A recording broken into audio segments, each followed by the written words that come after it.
Hey folks, I've got an incredibly useful video for all you diesel Peugeot 389 owners out there. I'm going to explain the energy-saving battery mode in your Peugeot. Let me start from the beginning. When I first bought my car in winter, I got pretty freaked out when I saw this message pop up on the screen. Now you might think, oh no, what a disaster. I need to replace the battery. Even the car's computer seems to be saying that. But hold on, it's not as straightforward as it seems. In fact, it's quite the opposite. To avoid jumping to conclusions, let's take a look at the car's manual.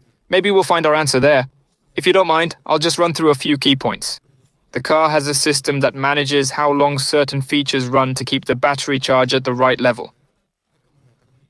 After the engine stops, systems and features like the audio system, telematics, windshield wipers, low-beam headlights, and interior lights can still be used for about 40 minutes in total. However, this duration may vary depending on whether you're just playing music or using multiple features simultaneously. For instance, if you're playing music while running the air conditioning or heater, the power consumption will be different. Here's an interesting tidbit. If the car's built-in phone is connected when the power-saving mode is activated, the connection will be maintained for about 10 minutes. At least it won't leave us without communication, which is a nice touch. Moving on, while the car is in motion, some systems are automatically suspended to save power. These include the air conditioning, rear window defroster, and other non-essential features. These temporarily disabled systems will be reactivated once normal power conditions are restored. Automatically, as soon as conditions allow, if you start the engine, drive off, and turn on, let's say, the rear window defroster, and it doesn't activate, it's not necessarily a sign of a problem. It's possible that the battery hasn't charged to the required level, and the system is preventing non-essential functions from turning on. Moving on, the functions of all the mentioned systems will automatically restore when you first start the engine. To immediately restore these functions, start the engine and let it run for up to 10 minutes to ensure proper operation. Keep the onboard systems running for another 5 minutes or even more than 10 minutes to extend their operation for up to 30 minutes. Make sure to run the engine long enough to sufficiently recharge the battery. Don't overuse frequent engine starts just to recharge the battery.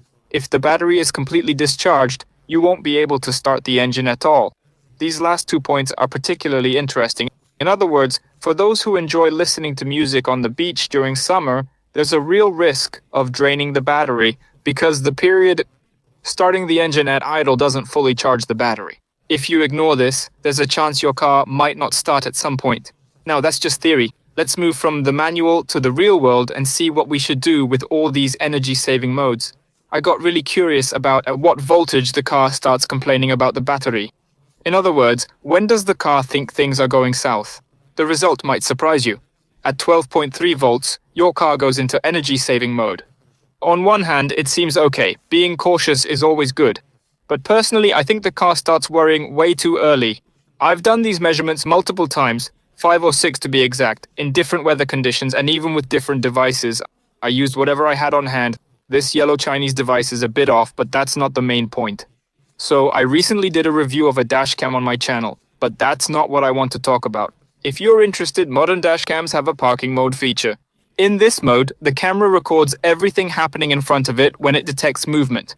It only stops recording when the battery voltage drops to low levels, like 11.6 volts. I'm mentioning this because dashcam manufacturers have, for some reason, set this threshold at 11.6 volts. In my opinion, this is pretty accurate. At this voltage, there's probably some risk of not being able to start your car if it goes any lower. But at 12.3 volts, well, that's the French being overly cautious. No thank you, of course, but many people find this message on the screen a bit worrying, but in reality, it's not very informative. If it shows 12.3 volts or lower, and you're not using a measuring device, just ignore it and don't stress. The message doesn't really mean much, except in cases where the battery is genuinely old and depleted. This message could appear at 12.3 volts, or even at 11 volts, which would be worse. So let's draw a conclusion. First, the French. If this message appeared after the car has been parked for several days, it means the battery voltage is less than 12.3 volts. But how much less? That's the big question. Generally speaking, you can ignore this message, except when the battery is really old. In that case, I'd personally measure its voltage with a device. The second point is that the frequency of these messages can give you some idea of how much your battery is degrading.